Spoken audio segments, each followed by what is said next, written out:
Hello, ImageOut. I'm Steve Weisenreder from the ImageOut Board of Directors and from the Program Committee, and I'm super excited to be chatting today with the creative team behind our opening night selection, Firebird.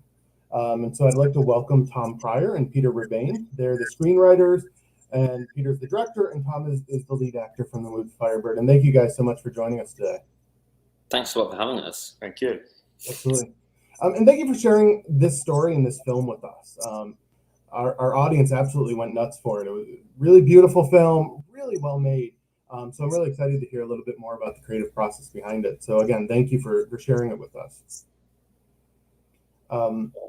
This is based on a true story, as I understand, and a really moving story. And I guess my first question is, I'm curious how you guys got connected to this story. Well, the story kind of found me actually already 10 years ago. And a friend brought it to me from the Berlinale festival. And I read it and I was just amazed at how such a forbidden love relationship could have even existed in the 1970s at the height of the Cold War. And then started writing. And when I thought that it's ready, we were introduced with Tom by a mutual friend, a producer from Los Angeles, with the intention of Tom playing the lead part of Sergei. And we shot a couple of scenes as a proof of concept for financiers. And then Tom started to make some comments.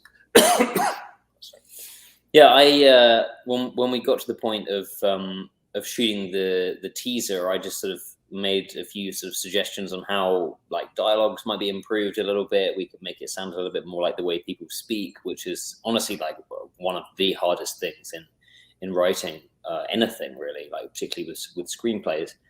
And yeah, that kind of like then led us to like a good like 2 weeks worth of discussing like how changes like that might go into the script, and then that led to 2.5 years worth of rewriting.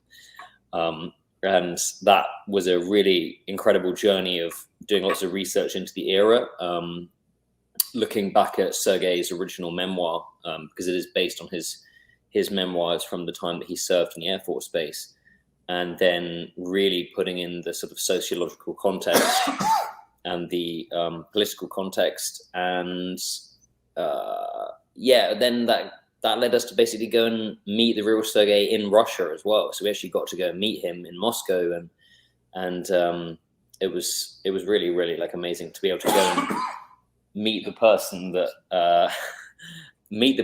you're effectively extending the life of, and also the person that I was invariably going to play. Right, and that goes to kind of my next question was going to be: is Sergei still in Moscow, or did he end up moving? And it sounds like he's still there, or was still there.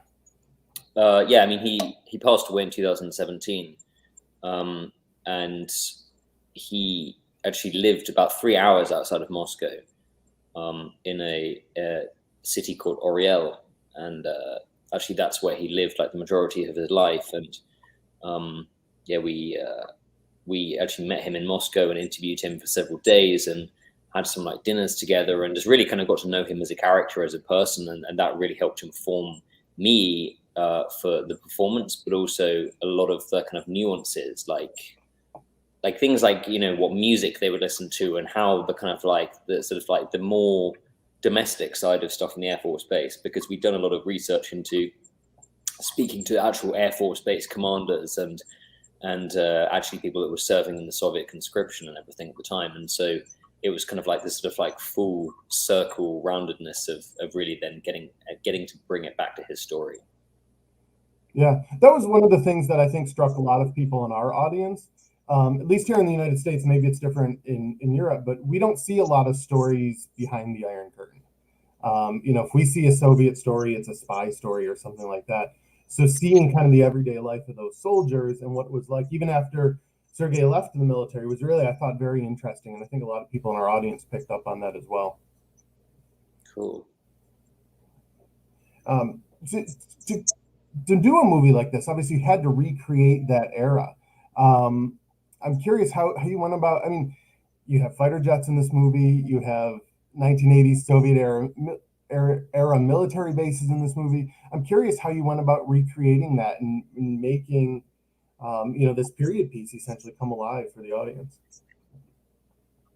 But it was quite a challenge because obviously we couldn't shoot at an existing Russian Air Force base, and also the technology looks day and night now compared to the 1970s.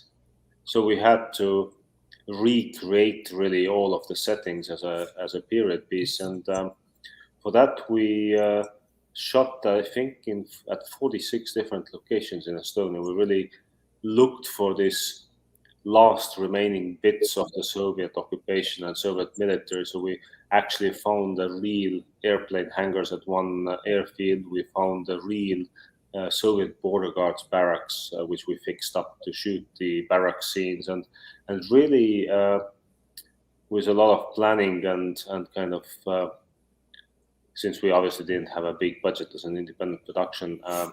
Also using real MiG-21 for all of the close-up shots, and then CGI for the flying sequences. So it was, let's say, pretty challenging production for a first-time film and for a independent film. Yeah, it was impressive. I mean, so it was amazing on the big screen to see the jets and everything that was going on. So big compliments to you guys for that. It really came together well. And I'm wondering, Tom, playing a character like Sergei, are there parts of his story that really resonated strongly with you? Well, it was very curious. Like, I mean, so for example, one of the sort of sub themes in the film is to do with Shakespeare. And when I first started to work on the screenplay, actually, I had deliberately chosen to not read the full original manuscript. And there was something kind of like niggling at me that kept on wanting to put Shakespeare in. And I was just like, okay, it's probably like my Royal Academy training, like in London, or like it's because, I mean, I've always had a huge affiliation with Shakespeare and doing his work. And then what was kind of quite curious was that actually when I then went to read the book, there's many chapters actually of the story which actually begin with Shakespeare quotes.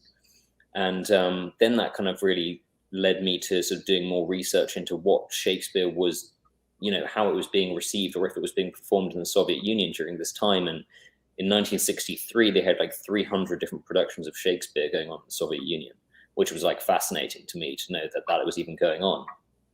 And so when actually we met Sergei in Moscow, I kind of asked him about, his connection to theater and his kind of career as an actor. And he actually learnt every single one of the Shakespeare sonnets before he even went to drama school, like by heart, and clearly was very influenced by Shakespeare. And so, like, for example, that was one thing that actually I really, truly resonated with in terms of kind of like similar sort of like frequency of interest.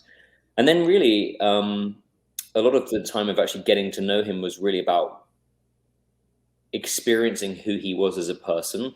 And he was very unfazed by following his heart. He was very much a man who was wearing his heart on his sleeve, and he'd lived through some pretty crazy experiences, and followed his heart into all kinds of danger during that time.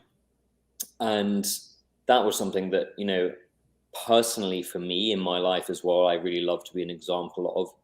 And it's something that is greatly personal to me, actually, is about always challenging situations where how people react to a situation could be, let's say we could react differently.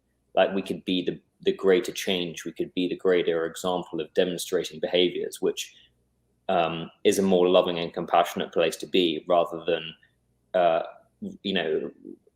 responding with like aggression or fear or typical like anger or whatever it might be. Mm-hmm. So like that was one thing as well that I think really for me was a very interesting nuance that he had that I kind of really wanted to bring actually to the screen as well. And I kind of hope that in some places that maybe shows up.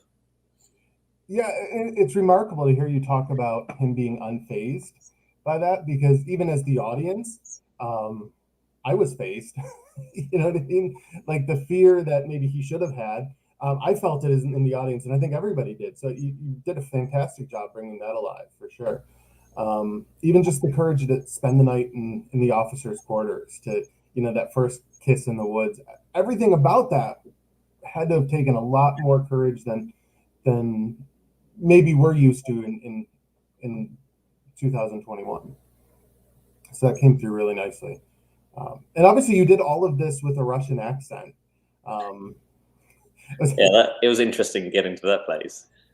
I imagine it was. It seemed like, looking at the credits, a lot of the other actors were maybe Russian background, but you obviously had to put that on from scratch.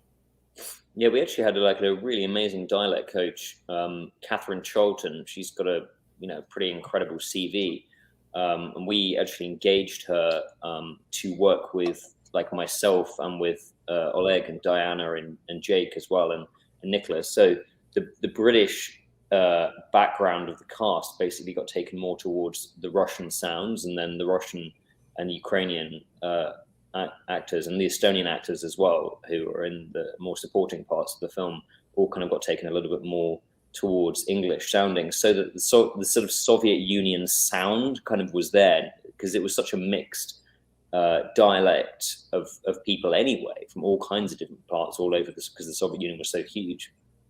But yeah, it was definitely a pretty fine line to have to kind of tread, because you can have really strong Russian accent like this, and then like people just go like, what? Like, do you know what I mean? You're just like, people either just see it in a certain light, and you kind of can't get through to the truth and the performance, and you can actually really, really hinder a performance on being very tough with accent. And so Catherine really helped me to basically cut away at it, so that actually it was going very far initially, to basically just like literally like chop away at it, to go, okay, how can we make it sound like authentic and emotionally accessible for me, but also not sound like British RP person doing Russian film.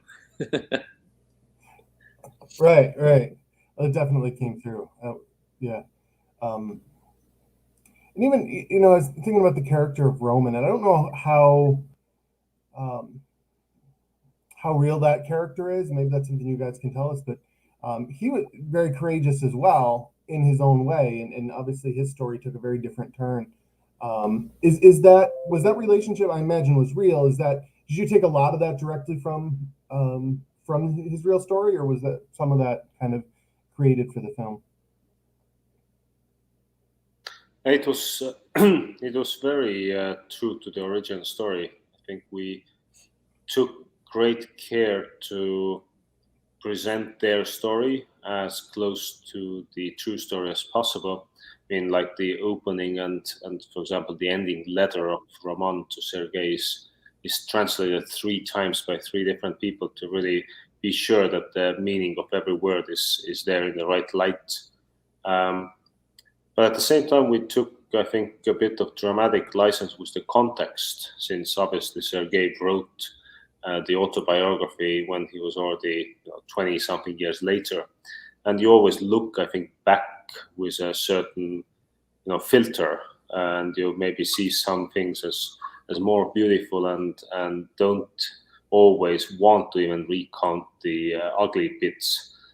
So that was one thing, and the other thing was definitely Louisa's character, that we felt, for the same reason that in the original story she was a bit portrayed almost like an obstacle, or as a kind of negative character, and we felt that really in many actual LGBT films that's the case, and stories, that the woman in the relationship is often seen, let's say if the story is between 2 men, is seen as an obstacle, whereas she's also a victim of the system, and you could say at least as tragic story, because obviously they couldn't tell her, and she didn't knowingly choose such a family and relationship. So that's, I think, one of the, for me, and I think for Tom as well, important bits of the story, that we actually start with the relationship between Sergei and Luisa, and also finish with the relationship and how it has changed through the years, and bringing in Luisa's perspective. Yeah, and that again, that like so many other things, that was really well done in the film. So this sounds like you guys worked on this for a long time. What's next for you guys after this film? Well, Too soon. firstly, actually distributing the film, that's kind of like almost like it's literally been like a whole other job in itself. We trying to distribute it and get a film out into theaters and into digital, to reach people digitally, in the middle of a pandemic is pretty complicated. And I think that a lot of sales agents and distributors have taken a really big hit, and they're not really taking many risks. And quite a few people have seen our project maybe as a little more risky than something that's full of studded with stars. And so, yeah, we pretty much decided to, in Europe anyway, do our own theatrical release, and our own digital release that we're actually doing in Estonia, Germany, and the UK in the coming months. Estonia actually is already next week, and it's going to be in pretty much every single cinema in the country, and then going fully digital as well. And we'll do a 40 cinema release in Germany and a 40 cinema release in the UK as well, at the beginning of next year. And then actually US still remains a little unknown, but we're also still open-minded to find a partner, to see if there is something, because we really believe, and audiences are showing this now as well, that the scope of and the diversity of the people that actually want to see this film really has actually expanded way outside the LGBTQIA plus community alone, which is really amazing to have discovered. And so we really put together a team which is going to help us pull that out of the bag, hopefully. So then once that's done, and once we make some money back, and I say when, not if, then we may consider making another film. And I mean, I certainly really would love to continue acting, and it's a very wonderful position to have been in, to have crafted a role and then be able to play it. And I think that that's really enriched my desire to do really, really challenging, deeper roles. So yeah, it has to be something pretty good. Right. It has to live up to it, to this. Any other projects, Peter, or not yet? Well, we've actually written another draft of a screenplay together with Tom, which is also based on a true story from 1944, like an amazing story of boat refugees leaving Europe and making it all the way to America. And we have like a couple of other stories that are in development, but really the last couple of years has been just purely dedicated to Firebird. It's been such a massive undertaking of first writing it, then financing, casting, producing, post-production, and now it's, I think, our 5th trip to the US at the moment, and literally from next week starting with the theatrical releases. So keeps busy. It's not really even a chance to think in the morning that, I wake up like, what should I do today? It's more like, how do I get everything done?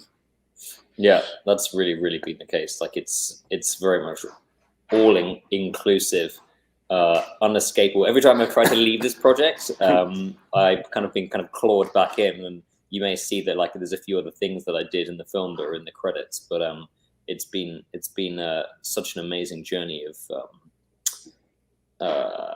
like to learn the craft of filmmaking, which I've just kind of become to love more and more. The distribution is pretty complicated. And it's also amazing to really see how many festivals resonated and how the festival audiences resonate. Like 2 days ago, we were in Fort Lauderdale and at the IMAX screen there, and it was like it's one of the most wonderful things, really, to meet the audiences and to hear the feedback and how it affected people's lives. And there was a retired Navy captain there who told me his story of how he could come out only on the day of his retirement because of the policies that used to be also in place in the U.S. Army, and how he got married and had 2 kids, but at the same time all the time repressing his feelings, and when you hear all of these stories, it's really amazing. I just wish we had more time to be at every possible festival, including yours, instead of here in Zoom, but better Zoom than not at all. Yes. And so you filmed in 46 locations, I believe you said. So that must have taken quite a long time. I mean, we're talking about how long this project has gone. Filming alone must have been quite a while. We started 5th of September and we finished at the end of November, so almost 3 months. And I think we had about 55 or 56 shooting days during that period. So yeah, pretty intense. Yeah, quite intense. So when did you start this project? Well, the writing by me started, I think, about 10 years ago, and then we started working together with Tom intensively on it since, was it summer of 2015? Yeah. So 6 years ago. Yeah. So yeah, talk about going all in on a project, right? You guys did everything and have been doing it for a long time. Really commendable. And your final product with this film is just absolutely outstanding. Thanks. Well, that's the amazing bit, when actually you finally see this film in cinemas and on demand, and it's cool that people take something away, and it hopefully opens up a new perspective and some new unique, let's say, experiences to people. As you said before, that there really hasn't been a LGBTIQ plus story told from that period of time and place. Right. There haven't been, and we know those stories existed in the Soviet Union and elsewhere, but we don't get to see them very often. And likewise, fans of LGBTQ cinema, because so much of it is done on a lower budget, we don't see a lot of movies with jets and with, we hear a lot of, we filmed in 3 locations over 6 days. We don't hear a lot of things of this scale. So again, really commendable to you guys. And I think, like I said, our audience just absolutely loved it, and you can see why. Yeah, it was actually one of the things that I kind of insisted on in places, to have like these moments where you actually feel like you are on an Air Force base, because it's all very well to set it somewhere, but until you actually see the actual action happen, the accident sequence actually, when Roman is in the sky and Sergei runs to the airfield, that actually was in the original story, and when I came to the project, for example, we didn't have it in the film, but like having looked at the kind of like these moments to create a kind of a little bit more thriller, a little bit more like action type genre, which is like my absolute like love. I grew up like watching James Bond and Jason Bourne and reading Tintin, and basically like that's my bag. I was like, we need to have like these few kind of places in there, and when Sergei is escaping from the barracks and going to meet Roman, and just these kind of like little moments which sets it really in the time and the place of a working Air Force base. I think, yeah, I'd say that it seems kind of quite unique in the kind of roster of films that are around about these types of stories right now. Mm-hmm. And I think we're just about out of time today. So again, I wanted to thank you guys so much for sharing this story with us and sharing this film with us, and letting us show it here in Rochester. But also thank you for your time this afternoon as well. I really appreciate it, and we know our audience will appreciate this as well. Any final thoughts for the audience in Rochester? If you love the film, tell your friends, please. We would love to really as many people to see the film as possible, which will really help to fulfill our promise to real Sergei of telling his story, and also help the team make next films. Yeah, it's 100% independently financed film, with basically a little bit of well, not a little bit, but we basically got some subsidies from the Estonian government, the British government, for tax rebate for filmmaking. But yeah, it's 100% financed, and so we also have some quite hungry people who want to be like paid back. So yeah, it's worth kind of like sharing with your friends. We really appreciate that, and some people have even donated to our film through sort of like PayPal and stuff. So it's we're on kind of quite a flow with the independent movie cinema scene. So please pay for watching the film, for example. But because one thing that's actually been really like amazing to see in some ways has been that actually the film was really heavily pirated in Russia, and so there was a lot of people that actually really wanted to see it there, which is really like kind of positively surprising to see. But yeah, there's always the thing of like, if you enjoyed the film, then please pay for it. Yeah, and certainly we can't wait to, we're already telling our friends and we can't wait to do more of that, but can't wait, as ImageOut, we can't wait to help promote this to our audience when you have a North American distribution plan too. So again, thank you so much for this film, and thank you for sharing it with us. Once again, I'm Steve Weisenreder from ImageOut. This is Peter and Tom from Firebird, and we've been chatting today about the movie Firebird. Thanks. Thank you. Thanks.